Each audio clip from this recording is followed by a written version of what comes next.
Magandang araw mga kabayan, magsasaka, mga kababayan ko dyan sa Nueva Ecija, yung kapwa ko nasiraan ng mga gulay, ng mga sibuyas. Kamusta po kayo? Ito po mga kabayan, kung mapapansin nyo, ganyan po kaganda ng aking mga tanim na talong. Yun nga lang mga kabayan, kahit anong ganda po ng ating talong, hindi po talaga natin maiwasan na kapag tayo'y siningil ng kalamidad, no, hindi po natin maiwasan o hindi natin maisasalba kung ano yung kagandahan ng ating mga pananim.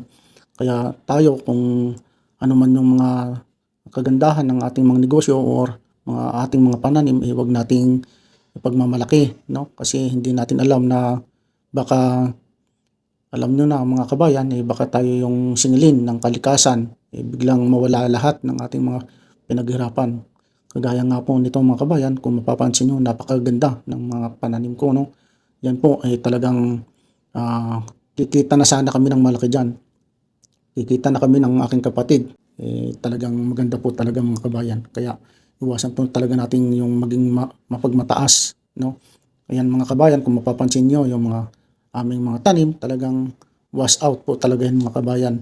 Kung ikukumpara po natin dun sa unang po natin mga kabayan, no? Mga tanim natin na talagang napakaganda ng ating mga tanim ng mga talong, talagang kumikita na kami, nag-harvest na kami. At yan nga po, yan po yung aming tatamnan na ng sibuyas. Nakagayak na po yan mga kabayan, kaya malinis na po siya. Yun nga lang sa kasagang palad, talagang tayo'y siningil ng kalikasan, gawa ng mga kurakot natin mga kababayan, no? Mga naninira ng ating mga kalikasan sa bundok. Kaya yan, tayo yung naapektuhan. Kaya yan, talagang wash out po talaga mga kabayan. Pati yung makina ko, kung mapapansin yung mga kabayan, talagang naabutan din po talaga ng baha. Ayan po mga kabayan, talagang ang laki ng nasira po talaga mga kabayan. Kaya mapapansin na talagang pinayod din po ng ilog, ng tubig, yung natin, yung lupa na dapat tatamnanan natin ng sibuyas. Yun nga lang mga kabayan, back to zero po tayo.